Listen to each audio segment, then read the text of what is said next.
People seemingly hate the idea that women should have bodily autonomy, that women should have choices whether to opt in or out of motherhood, whether women should be able to opt in or out of marriage. They do not want women to have choices, period. That's the reason why there are so many anti-feminists out there, men and women, because some of the patriarchy patties are upset because women of right now are actually exercising options that they might not have had. So they want to keep all of us women constrained into boxes. And so this woman, she sent me her story. She says, I just got my tubes removed and I feel free.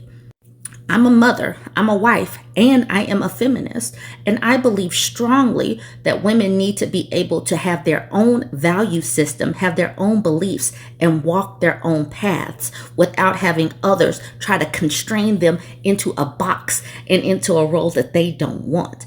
I am stoked that there is a child-free movement where women can make the choice of not having kids, because motherhood is not for everyone and everyone should not be doing this.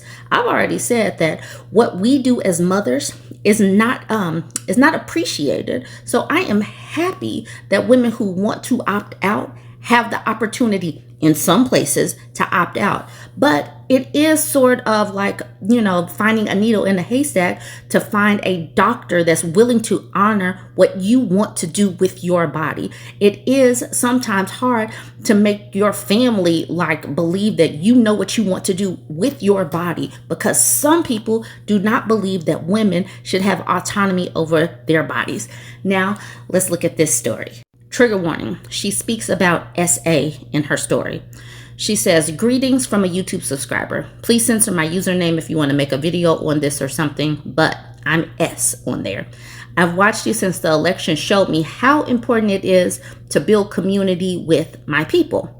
But anyways, I just wanted to thank you and everyone in this awesome community for showing me how important it is to take back my bodily autonomy in a season where so many people are trying to shred my rights. Not to trauma dump, but I, like so many AFAB people, and AFAB stands for assigned female at birth, have significant actual trauma that goes back to when I was little, although I've been abused by someone I thought was a trusted friend, even in my adult years. It is so bad that the idea of using tampons or even getting a pap smear is enough to make me panic. My mom is a deeply religious woman, but what I would call a real Christian. She preaches true love and acceptance, but she's also a first grade teacher, so she loves little kids. So it should come as no surprise that she wants me to give her a grandkid. Keep in mind, I have a big sister who already gave her my amazing and kick butt nephew, but mom was fixated on getting a kid out of me for some reason. I never gave that idea any sort of light of day. Not once. If a tampon is too much for me, pushing a melon-sized kid out of that hole is absolute nightmare fuel. Mom knows of my CSA, but clearly doesn't get why or how it impacted me as badly as it did. When I told her in my 20s that I was thinking of getting a hysterectomy, mostly because never having a period again sounded awesome, though no kids were a close second, she flipped out. She gave me the same spiel that every young woman does. You're too young to know what you really want. What if you grow up to regret it? You shouldn't alter the body that God gave you. Geez, I don't remember that last point being raised when I got my wisdom teeth surgically removed when I was 18, but whatever. Regardless, I decided to listen to her. I knew there was a 95% chance I would never desire to get pregnant, but just in case, that lingering 5% chance made a difference. I decided to wait 10 years or so. She stopped it there. Here I am. I am Bourbon Bougie over on Reddit if you want to send me a message. I said, congrats on getting your tubes removed. Now let me read this post. And then she responded saying, oh heck, I must have sent it by mistake. Fell asleep way earlier than usual last night, so it caught me off guard. Conked out mid-yap. Let me continue where I left off. She says, so yeah, I did what she said and waited. And I waited for approximately 10 years. I wasn't in a rush to get anything done because of the cost and the fear of post-operation pain more than anything. Besides, I had birth control. It's not like that's going away or anything. Yeah, right. We don't know that. And then Trump got elected with the complete Republican super trifecta. And I was just like, oh, hell no, this ain't happening, period. In the weeks after the election, I went through a really bad depressive spell, but it mostly went away once I decided I no longer cared. LOL. Still, I came really close to the edge and leaned on mom for support.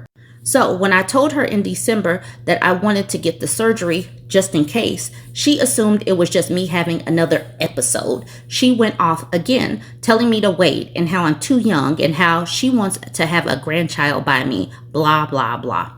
And I was like, Mom, I'm in my 30s now. You told me to hold off 10 years ago, and I did. Nothing has changed. If anything, I want it done more than ever due to Taco Trump effing everything up. But she told me to wait again. Nope, I didn't wait. I just scheduled it without telling her. She even came up for a visit this week, completely unrelated to anything, so she was able to pick me up from it. I told her it was something like a colonoscopy. I hate lying to people, especially her, so I told her the truth as soon as we were home. She was pretty upset, especially about being lied to, but I told her I didn't want her trying to talk me out of it, which she confirmed that she would have done. She seems pretty sad about her fantasy getting ripped away, but came to terms with it in literally just a few minutes, probably because nothing had really changed. As I said, I never wanted to become pregnant literally ever in my whole life. All I did was make it official. So yeah, that's my story. I just wanted to share it and encourage other AFAB people to get it done if you can afford it and you're really, really sure. In terms of pain, it's not too bad. Feels kind of like the worst period I've ever had in my life, but not the worst period to ever exist, mind you. My sister had the type that would leave her on the floor curled up in a fetal position for days, or at least she did before having my nephew. My period pain is pretty moderate, so I would classify this as moderate plus.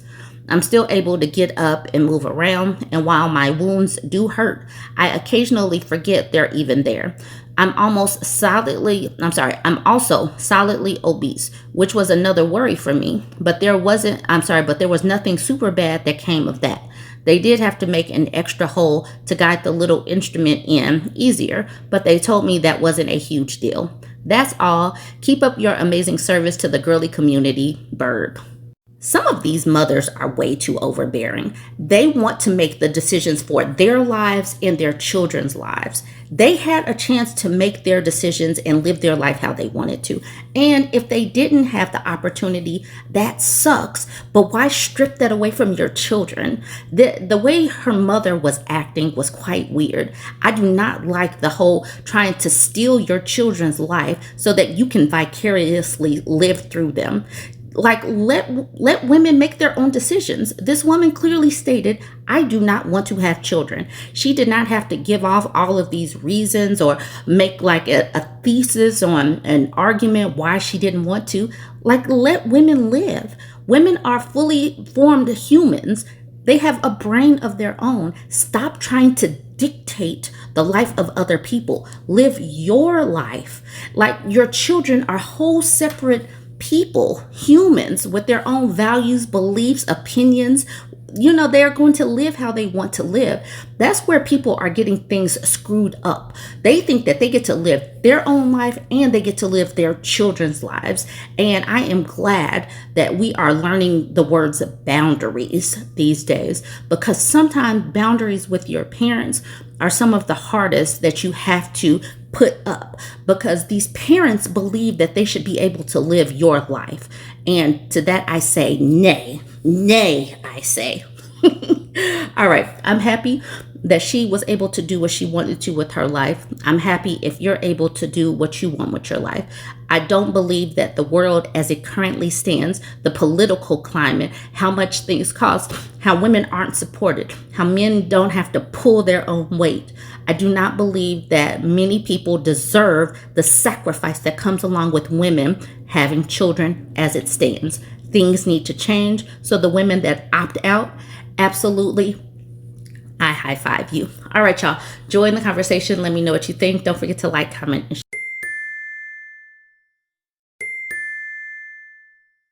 And they won't let me get my tubes tied because apparently I'm too young to make that decision. Hi, I'm an OBGYN. I'll tie your tubes.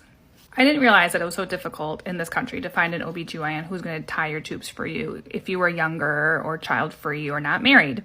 I was trained in a program that was very supportive of everyone having that autonomy over their own body. So I just didn't realize that this was such a struggle for so many people until I saw these videos on social media like this one. But I knew that there were many OBGYNs who felt like I did, that you deserve to have that autonomy over your own body. So I created a list of them. There's over 1,700 of us now in this document, and we are all over the country, all 50 states, every single metropolitan area, many rural areas. We have a doctor who will respect your own wishes for that autonomy over your own body. So no matter your age, your marital status, how many children you have, if you're a consenting adult, we'll tie your tubes for you. We can be found right here in my bio. And as a thank you, I think you should send me those tacos because they look bomb.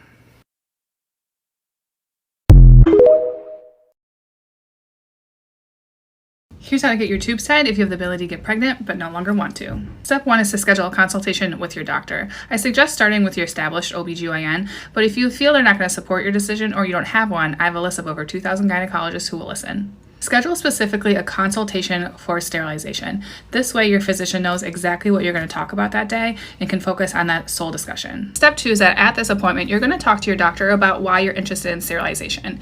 Do you have a child-free life and that's the right choice for you? Do you have children but know that you don't want any more no matter what else happens in your life? Or do you have medical problems where you feel that pregnancy would be a danger to your health? Discuss those concerns with your doctor so they really understand that you understand what you're asking for. Your doctor is going to discuss the risks, the benefits, and the alternatives to the surgery. And that is what informed consent is and is very important when you make this decision for yourself. Step 3 is that they're going to talk to you about scheduling the surgery. And there's lots of different ways that you can become sterilized, so they're going to discuss all those options with you. If you go through all these steps and you still haven't found someone who can help you out, again, I have a list of over 2,000 gynecologists in my profile who will help you with your sterilization no matter how old you are, how many children you've had, or your marital status.